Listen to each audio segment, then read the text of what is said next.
사도행전 우리 1장도 그렇고 2장도 우리 성령행전인데요. 제가 2장에 있는 말씀을 제가 봉독하겠습니다.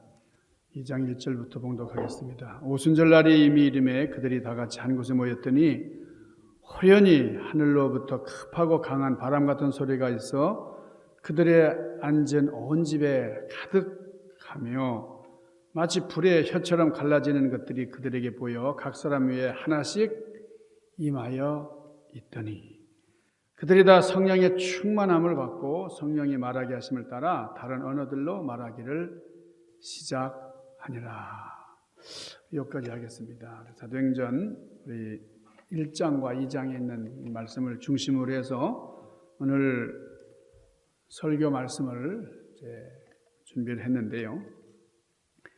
오늘은 세계 교회들이 함께 지키는 성령 강림주일입니다. 성령 강림주일.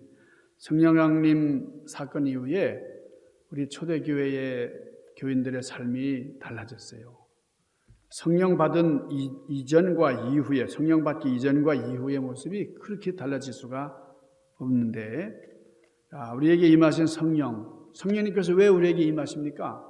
왜 우리에게 오세요? 성령이 우리 안에 내주하시고 우리 자리 잡으시는 우리 성령 왜 오시는가? 우리를 살리기 위한 겁니다. 그리고 살리는 사역을 감당하라고 성령님이 오시는 거예요. 그러니까 성령 받은 사람들은 사는 일을 하는 거예요. 성령의 역사가 무슨 역사라고요? 살리는 역사예요. 살아있는 생명의 역사입니다. 오늘날 이 땅에서 살인하는 일들이 참 많죠. 살인자들이 많아요. 근데 그 살인하는 게 나 개인의 어떤 분노, 무슨 화 이런 게 아니라 가만히 우리가 영적인 분별력을 가지고 보면은 어둠의 세력이 사탄이 그 사람 배후에서 조종하는 거예요. 오늘날 많은 사람들이 자살하는데 자살을 하는 게 자기가 자기 생명을 스스로 끊는 거잖아요. 그러니까 자살하는 사람들의 자살 이유, 동기라든지 이런 것들을 분석을 해보면은 자기가 자기를 죽이는 게 아니라 어떤 소리가 들리는 거예요. 귀에서 소리가 들리는데 죽어라, 죽어라. 죽는 거예요. 그리고 남을 죽여라, 남을 죽여라. 이런 속삭이는 소리들이 있는데 여러분 이 땅은 죽음의 소식이 너무 많이 들어와요. 그러니까 사탄이 지배하고 있는 이 세상, 사탄이 각처에서 날뛰고 있습니다. 그래서 여기저기 죽음의 소식을 우리는 듣게 되는 거예요. 그런데 성령님은 살리는 사역을 한다. 나도 살고 남을 살게 하는 그런 사역을 성령 받은 사람들이 하게 되는 거예요. 그래서 욕심을 버릴 수가 있어요. 여러분이 욕심에 사로잡히면요, 사람 관계 같은 거 생각하잖아요. 여러분 돈으로 뭐 합니까? 우리 관계를 설정하는 거예요. 돈을 통해서 자식과 부모가 관계가 더 좋아지고요. 또 친구와 친구 사이에 돈 때문에 더 좋아져야 되는데 돈 때문에 사이가 벌어져. 돈 때문에 배신을 하고 말이에요. 여러분 이 돈이라는 것이 참 우리의 관계를 좋게 하는데 유익하게 사용이 돼야 됩니다. 정욕에 사로잡히고 부귀영화에 대한 꿈에 사로잡히고 우리 현대인들이 욕심에 사로잡혀서 살아가는 경우가 많아요. 그러니까 욕심에 사로잡히면 결국은 다 잃어버리게 됩니다. 잃어버리기 전에 정신 차려야 돼요. 어떤 고을에요, 옛날에 마늘 도둑이 있었습니다. 옛날에 그 마늘이 참 귀했잖아요. 이게 마늘 훔치러 들어갔다가 잡혀가지고 고을 원님에게 끌려갔어요. 이 원님이 이 마늘 도둑에게 세 가지를 선택하라 그랬어요. 첫째가 뭐냐면 마늘 100개를 먹어라. 그거 싫으면 두 번째는 곤장 50대를 맞으라는 거예요. 그것도 싫으면은 금전 한 잎을 내놓으라 그러는 거예요. 금전 한 양을 이제 내면은 이제 사해주겠다 그런 거죠. 근데 마늘 도둑은 금전 한 양을 내는 게 너무 아까웠어요. 너무나 이제 소중한 돈인데 내가 이걸 낼 수가 있겠냐. 그래가지고 곤장 50대를 맞아야 되겠다. 볼기짝에다가 이제 곤장을 맞는 건데 너무 아플 것 같아요. 안 되겠다. 그래가지고 결국은 마늘을 100개 먹는 쪽으로 결정을 했지. 마늘을 먹기 시작했습니다. 이제 100개를 먹어야 되는데 한 10개를 먹으니까요 입이 얼얼해요. 여러분 생마늘 먹어보셨어요? 아유 정신이 없어요. 속이 쓰리고 눈물이 쏙 빠지는데 이거 뭐 도저히 안 되겠어요. 그래서 그래도 시작한 거니까 먹어보자. 50개니까 10개 먹었지. 그리고 20개를 이제 먹는데요. 아주 그냥 이 속이 상하고 막 그냥 이 머리가 막 지근지근 쑤시고 더 이상 견딜 수가 없어요. 그래서 할 수가 없어요. 그래가지고 원님 제가 곤장을 맡겠습니다. 곤장을 치는데요. 15대 막 이거 도저히 견딜 수가 없어요. 20대 맞으니까 뻗어버렸어요. 엉덩이에 피가 나고 도저히 더 못 막고 기절했어요. 깨어난 다음에 원님에게 사정을 했습니다. 곤장도 못 맡겠습니다. 그러니 벌금을 내게 해주십시오. 그래서 결국은 벌금, 금전 한 양을 내고 이제 풀려났다는 거예요. 여러분 보세요. 진작에 금화 한 양 냈으면 다 해결되는 건데 마늘 먹어서 위장 상하고 매 맞아서 볼기짝 엉덩이 다 상하고 이게 뭐예요? 무엇 때문에? 욕심 때문에요. 사람의 욕심에 사로잡히면요 사랑 안의 관계도 우습고 참 욕심이라는 것이 무섭습니다. 참 받을 고생 다 하고 이렇게 이 사람이 풀려났어요. 참 어리석죠. 사람들이 욕심 때문에 이렇게 어리석어요. 욕심 충만하면은 우리 받을 고난은 고난대로 더 받고 고생 다 하다가 그러다가 이제 풀려나는 거예요. 여러분 성령 충만은 이게 필수사항, 선택사항이 아닙니다. 여러분 성령 충만하면 참 지혜가 넘쳐나요. 요한복음 20장 22절에 우리 주님께서 제자들에게 뭐라고 말씀하세요? 성령 받으라. 성령 받으라. 이 말씀을 하시고 저희를 향하사 숨을 내쉬며 가라사대 성령 받으라. 주님께서 제자들이 간절히 원하시는 게 성령 받아라. 우리가 성령 받는 것을 주님이 그렇게 원하시는 거예요. 에베소서 5장 18절에 보면은 사도 바울도 이렇게 권면을 합니다. 술 취하지 말라. 이는 방탕한 것이니 오직 성령 충만을 받아라. 성령 충만하라고 그렇게 권면을 하세요. 오늘 성령의 바람이 우리에게 강하게 불어와서 성령 충만하시는 여러분들 되시기를 축원합니다. 여기 사도행전 2장 2절 말씀 보니까요. 호련히 하늘로부터 급하고 강한 바람 같은 소리가 저희 앉은 집 온 집에 가득했다 그랬어요. 그러니까 오순절날에 이르면서 오늘 여기 2절에 다 같이 한 곳에 모여서 기도하는 그 성도들에게, 그 무리들에게 호련히 어떤 역사가 일어났다고요? 하늘에서 성령님이 임하셨다는 거예요.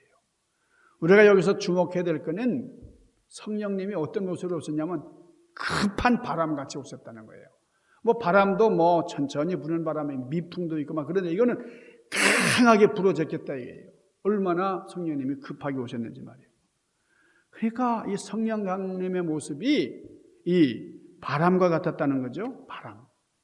그러니까 헬라어로 보면은 이 성령이라는 단어와 이 바람이라는 단어가 같아요. 그게 푸뉴마라는 거예요. 푸뉴마. 숨을 이제 내쉬는 것도 푸뉴마라 그러는데 이 푸뉴마는 똑같아요. 그러니까 성령님이 임하시는 것이 아주 급한 바람같이 그곳에 임했다는 거죠. 요한복음 3장에 보면은 니고데모라고 하는 사람이 예수님을 찾아와서 영생에 관한 질문을 합니다. 그때에 우리 주님께서 니고데모에게 뭐라고 말씀을 하시는 거 아니? 거듭나야 된다. 다시 나야 된다. 그럴 때 니고데모가 아리송해. 아니 거듭나다니 내가 어떻게 다시 어머니 뱃속에 들어갔다가 나옵니까? 뭐 이런 질문을 했죠. 그때에 우리 주님께서 뭐라고 말씀하세요? 사람이 물과 성령으로 거듭나지 아니하면 하나님 나라에 들어갈 수가 없나니라. 이렇게 말씀하시면서 성령의 역사에 대해서 아주 진지하게 설명을 해 주셨습니다. 요한복음 3장 8절에 뭐라고 주님이 말씀하시는 거니? 바람이 불되 임의로 분다. 바람이 누가 시켜서 부는 게 아니라 임의로 불어요. 임의로 불되 그 소리를 들어도 어디서 오며 어디로 가는지 알지 못하나니. 여러분, 바람이 지금도 이렇게 불어요. 우리가 못 느끼지만 바람은 여기 있는 거예요. 근데 바람이 어디서부터 어디로 가는지 왜 왔는지 우리가 잘 모릅니다. 그런데 그런 것처럼 성령으로 난 사람들이 바로 그렇다. 우리 주님께서 그렇게 말씀을 하셨어요. 그러니까 바람 같은 성령이다. 그러니까 우리가 이 바람은 눈으로 볼 수가 없잖아요. 어디서 와서 어디로 가는지 모르지만은 그러나 바람이 부는 것은 분명한 사실이에요. 우리 피부로 느낄 수가 있고, 아하, 바람이 부는구나. 세차게 바람이 불 때는 나무가 꺾이고 우리가 너무나 잘 알 수 있죠. 우리 눈에는 보이지 않지만은 어디로 왔는지 어디로 또 가는지 우리가 알지 못하지만 존재하는 바람처럼 성령님께서 그렇게 역사하시는 거예요. 우리 마음속에 나도 모르게 역사하시고 느끼게 해주시고 알게 해주신다. 이것이 바로 성령님의 역사하시는 모습이라는 거예요. 여러분 한번 생각해 보세요. 여러분이 어떻게 해서 예수 믿게 됐어요? 여러분이 어떻게 해서 이곳에 오게 됐습니까? 생각해보면 누가 전도했고 어떻게 해서 내가 여기 왔고 하지만은 여러분의 지성으로 예수를 믿었어요? 여러분 이해를 해가지고 논리적으로 타당하다 그래서 예수를 믿게 됐어요? 어느 순간 교회를 이렇게 다니다가 어떨 때는 열심히 다녔지만은 다니는 것처럼 미지근하게 이렇게 다녔는데 어느 순간에 바람처럼 내가 예수님 안에 들어와 있더라. 내가 수백 번, 수천 번을 들었지만은 전혀 믿어지지가 않았는데 그러나 그런 예수가 바람이 불어오는 것처럼 어느 순간 성령님께서 마음에 함께 하시니까 예수 내 구주, 예수님은 나의 주님이시다. 이런 믿음이 생긴 거예요. 성령의 역사가 여러분의 심령에 크게 작동을 하신 거예요. 보이지 않지만은 우리가 바람을 느끼듯이 우리 마음속에 계신 성령님을 느낄 수가 있는 겁니다. 자, 오늘 여기 2절 말씀 보니까 이 성령 강림이 어떠했느냐? 자, 급한 바람 같다 그랬잖아요. 급한 바람이에요. 그러니까 급한 바람이라는 건 아주 세찬 바람이에요.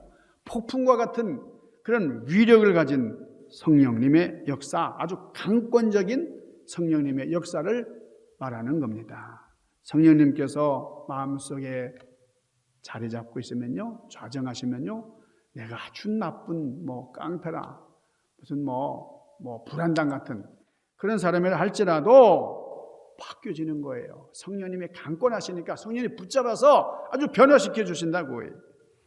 이것을 로마서 8장에 보면 뭐라고 말하느냐? 생명의 성령의 법이 그랬어요. 생명의 성령의 법이 그 사람을 지배한다. 이렇게 말씀을 했습니다. 자, 성령의 법은 생명의 법이에요. 사람을 살리는 법입니다. 세상의 법은 우리를 죽이고자 하지만은, 우리를 넘어뜨리고자 하지만은 성령의 법은 우리를 살리려 한다는 거예요. 저는 이거를 장의사와 의사로 이렇게 좀 구분해서 장의사와 의사의 차이다 이렇게 생각을 합니다. 여러분 장의사는 어떻습니까? 장의사는 자꾸 묻으려고 그래요. 왜? 시체니까 안 묻으면 이게 냄새 나니까 빨리 묻어야 돼요. 장의사 하는 일은 마지막에 빨리 묻어야 그게 장의사가 하는 일이에요. 그런데 의사는 어떻게 해요? 자꾸 살리려고 합니다. 어쨌든지 살리려고 그래요. 이런 방법 저런 방법 동원해서 생명을 살리는 거죠. 장의사는 묻으려고 하는데 그 이유가 죽었기 때문에 그래요. 사망의 법에 있는 사람은 장의사에게 뉘어진 것과 같은 거예요. 그런데 의사는 왜 자꾸 살리려고 그러냐? 아직 생명이 있거든요. 그러니까 이게 소망을 가지고 계속해서 살리려고 하는 겁니다. 이게 성령의 법이에요. 근데 이 성령의 법은 아내도 포기했어요. 도저히 안 돼. 남편도 포기했어요. 이제는 결국 안 되는 거네. 그렇게 다 포기한 그 순간에도 의사까지도 포기했어요. 그렇지만은 성령님은 끝내 포기하지 않았습니다. 절대로 그 사람을 떠나지 않았어요. 그 영혼이 하나님 나라 들어갈 그날까지 붙잡아서 역사하시는 그것이 바로 성령님의 역사입니다. 자, 이 두 번째로 우리 오순절 성령 강림 현장에서 보이는 성령의 역사. 오늘 3절에 보니까 불의 혀같이 갈라지는 것이 저희에게 보여 각 사람 위에 임하여 있더니 그랬어요. 자, 바람은 보이지 않았는데 이번에는 보이는 겁니다. 자, 처음에는 소리로 들렸어요. 쏴 하는 소리가 들렸어요. 그다음에 청각적으로 들렸어요. 그렇지만 눈으로는 보이지 않았습니다. 그런데 이제는 성령님의 모습이 우리 눈에 보이는 거예요. 보이는 모습으로 나타났다는 거예요. 시각적으로 오순절날 임하셨던 성령님의 모습은 뭐라고요? 뭐 같았다고요? 불의 혀 같았다 그랬어요. 불의 혀의 모습이었다. 우리 한글 성경에는 불의 혀같이 이렇게 됐지만은 정확히 말하면 불 같은 혀의 모습이에요. 자, 우리 혓바닥이 이렇게 날름거리는 것처럼 이렇게 나타났는데 이게 불처럼 불이 활활 타오르는 것처럼 나타났다. 그러니까 불 모양의 혀라는 것이 정확한 표현이에요. 그러니까 이 불 같은 혀 그러면 그 주체가 뭐예요? 혀입니다. 혀. 그러니까 성령님은 어떤 모습으로 나타나서 우리에게 보여주셨느냐? 혀의 모습. 우리 몸에 여러 가지 기관이 있지만 여러분 혀가 상징하는 게 뭐예요? 이거는 말을 주장하잖아요. 말. 우리 먹을 때도 혓바닥이 없으면 먹기가 어려워요. 영의 음식을 잘 소화할 수 있는. 그러니까 성령님이 강림하셨을 때에 임하셨던 것은 다름 아닌 혀의 모습이었다는 거예요. 그러니까 성경에서 혀라고 하는 것은 말이고, 그러니까 혀의 영, 그러니까 성령을 받으면 아주 지혜로운 말을 하게 돼요. 전에는 그냥 말로 상처를 주던 사람들이 성령 받으니까 인자한 말, 하나님 나라의 언어를 구사하게 된다는 거예요. 말씀의 영으로 이 땅에 오신 성령님. 여러분 보세요. 예수님을 부인하고 예수님을 배신하고 예수님을 배반하고 도망갔던 여러분 제자들. 놀라운 일이 일어났잖아요. 성령님께서 베드로에게 임하니까 여러분 베드로가 그 입을 열어가지고 말씀을 전할 때 3,000명, 5,000명씩 회개하는, 여러분 이 자리에 모인 사람들이 다 이렇게 변화받고 말해요. 여러분 놀라운 전도의 열매를 맺게 하신 분이 성령님이시다. 그러니까 말씀의 영이신 성령님이 임하시고 성령님이 역사하시니까 그 자리에 모여서 기도하던 사람들의 입이 움직이게 되고 혓바닥에 작동하게 돼가지고 어떻게 됐어요? 방언을 하게 돼요. 방언. 그러니까 내가 원하는 말이 아닌데 나도 모르게 막 혓바닥이 움직이고 있는 거예요. 누가 말씀하게 합니까? 성령님께서, 하나님께서 말씀하게 하니까 그냥 그렇게 말을 하고 있는 거예요. 자, 그리고 이 불의 역사예요. 자, 불 같은 혀. 혀가 계속 말하는데 여러분 불이라고 하는 것은 성경에서 하나님의 임재를 말합니다. 모세가 그 시내산에서 하나님을 만나게 될 때에 하나님께서 어떤 모습으로 나타나셨어요? 그 가시덤불 속에서 불은 있는데, 불은 타고 있는데 그 가시가 사라지질 않아. 그래서 계속해서 불이 이제 타고 있습니다.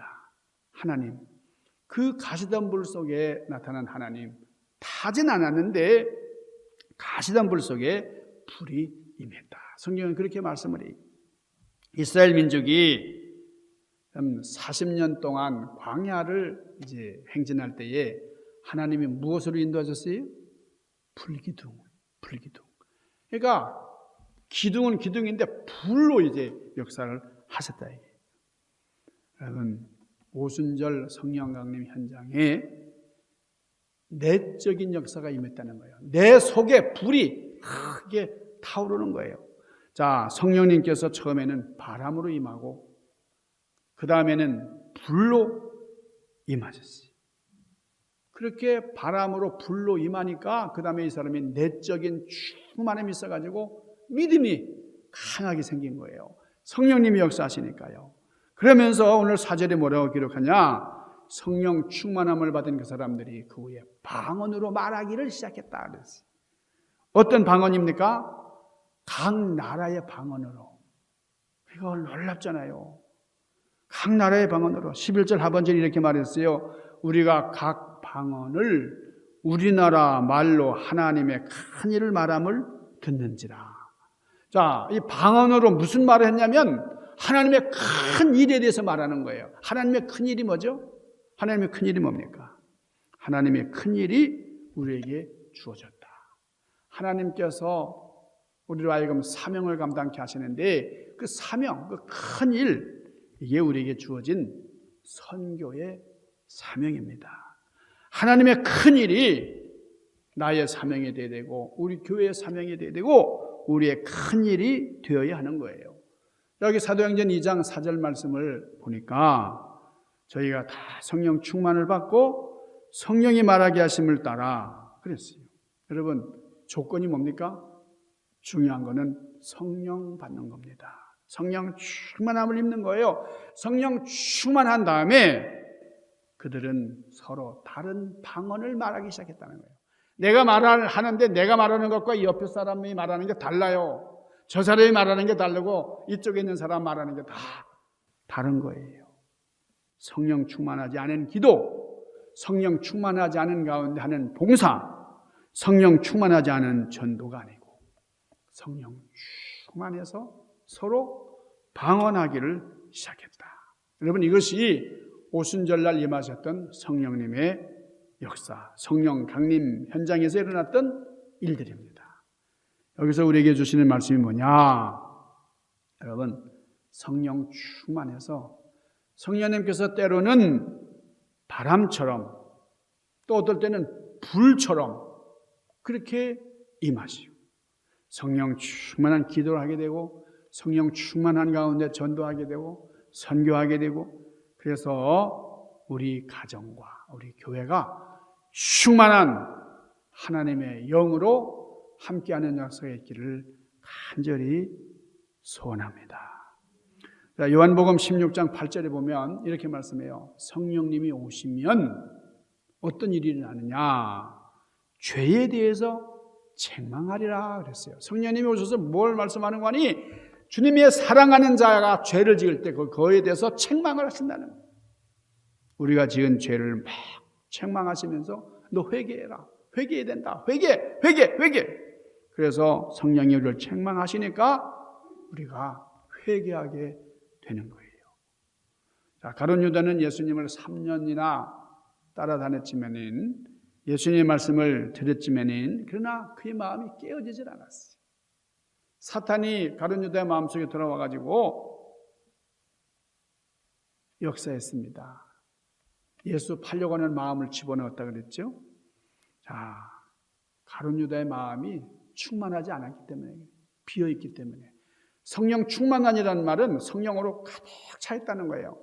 근데 가룟 유다는 성령 충만하지 않았기 때문에 비어있는 공간, 그 공간을 마귀가 들어가서 장난질을 한 겁니다. 여러분 누구든지 교회를 겉돌고 뻑가면 그냥 교회 비판하고 이렇게 하다 보면은 악령이 역사하는 거예요. 악령이 그 빈 마음속에 들어가서 어떻게 돼요? 결국은 넘어지고 마는 겁니다. 여러분 성령님은 우리를 하여금 교회를 사랑하게 만드세요. 그래서 봉사하게 하세요. 내가 봉사라도 기쁨으로 하는 거예요. 근데 이게 기쁨으로 하다가 자칫 넘어지기 쉽고 또 쓰러지기 쉬워요. 교회가 아무리 허물이 있어도 여러분 하나님이 보실 때 이 세상에서 우리 하나님께서 제일 사랑하시고 관심 가지시는 기관이 교회입니다. 왜냐하면 교회는 하나님의 집이잖아요. 우리가 하나님을 영원롭게 하는 성령 충만한 여러분들 되시기를 바랍니다. 자, 마지막으로 이 성령은 기도의 영이세요. 기도의 영. 우리가 약해서 기도하지 못할 때 힘을 주십니다. 여러분, 기도하는 게 사실 쉬운 게 아니에요. 간절히 기도하는 게. 그러니까 탄식하면서 우리로 하여금 기도할 내용도 주시고 우리로 하여금 기도할 것을 알려주세요. 신이 또 성령님께서 우리를 위해서 간구해 주신다, 그렇게 말씀을 합니다. 그런데 악령은 우리가 기도하지 못하게 하는 거예요. 기도는 하나님과 우리의 대화인데 하나님과 우리의 대화의 그 전선줄을 끊어버리는 거예요. 그런데 성령께서 역사하심으로 우리가 기도하게 되면 하나님께서 반드시 응답해 주십니다. 그래서 닫혔던 것이 열려지고 문제는 해결되고, 그래서 우리 눈으로 친히 목격하고 체험할 수 있는 놀라운 일을 하나님께서 허락해 주시는 겁니다. 성령 충만한 교회는 기도하는 교회입니다. 여러분, 지난 한 주간 동안 얼마나 기도하셨어요? 우리가 기도하자지만은 여러분의 삶 가운데 기도 생활이 몇 %나 되는지 한번 생각을 해보시기 바랍니다.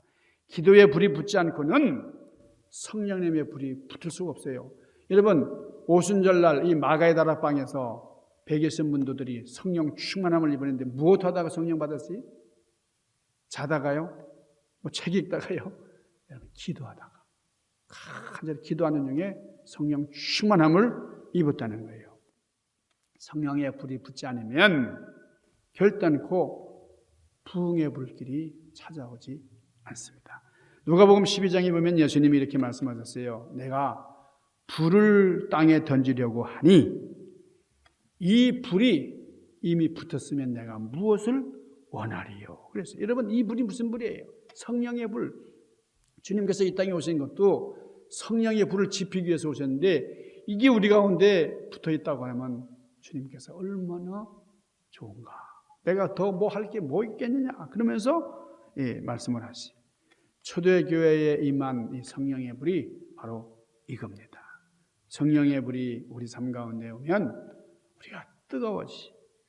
이 불이 사람에게 들어오면 그 안에 있는 더러운 걸 다 태워버려요. 여러분, 불은 태우는 거잖아요.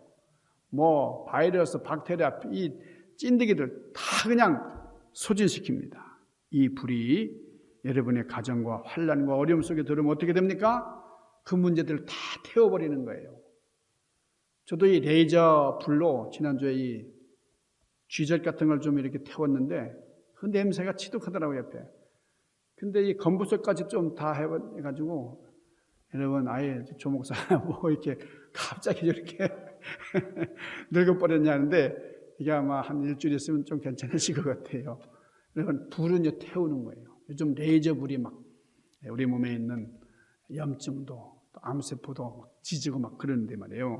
여러분, 성령님께서 우리 가운데 임하시면 우리가 너무 뜨거워서 말이에요. 견딜 수 없는 그런 마음으로 우리 사역을 감당하게 됩니다. 우리의 가정 안에 이 성령님의 불이 들어오셔서 참 어려운 것들 다 태워주시고 환난 가운데 오셔서 환난의 불 역사 모든 것을 다 태워버리는. 자, 우리 교회 안에 우리 성령님 들어오셔서 충만하시면 우리 개인의 욕심, 소욕은 다 사라지고 회개의 역사가 일어납니다. 여러분, 성령 없는 개인은 신앙인이 아니에요. 성령 없는 교회는 교회가 아닙니다. 우리 교회도 성도 개개인도 성령으로 충만해야 됩니다. 여러분, 성령님을 영접하시고 환영하시고 인정하시고 모셔드림으로 또 성령님을 의지하심으로 성령 충만하셔서 여러분 살리는 사역을 감당하실 수 있기를 바랍니다. 내 평생 소원 성령 충만, 꿈에도 소원은 성령 충만. 이 마지막 때에 여러분 성령 충만하셔서 하나님의 영광을 높이 송축하시는 우리 중앙재단의 성도들 되시기를 주님의 이름으로 간절히 축원합니다. 기도하십시다. 걸어가신 아버지, 오늘 성령님께서 직접 강하고 급한 바람처럼 불로 혀처럼 임하셨는데 우리가 이 성령님을 정말 마음을 활짝 열고 받아들이고 충만한 가운데 악령의 세계, 어둠의 세계를 극복하고 이기고 승리하는 온전한 신앙인의 삶을 이루도록 인도하여 주시옵소서. 귀하신 예수님 이름으로 간절히 구하옵나이다. 아멘.